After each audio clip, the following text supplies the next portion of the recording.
anyone with a 2018 through 2023 Honda Odyssey, there's several settings you can go into for door locks.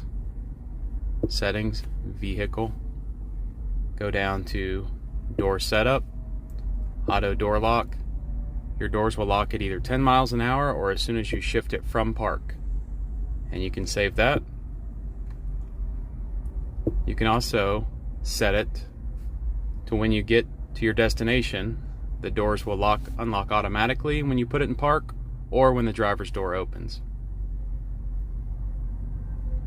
You can also go back to keyless access setup, click on door unlock mode, click on all doors. So when you grab the door handle from the outside, all the doors will open. You also have a walk away auto lock, keyless access setup, walk away auto, enable.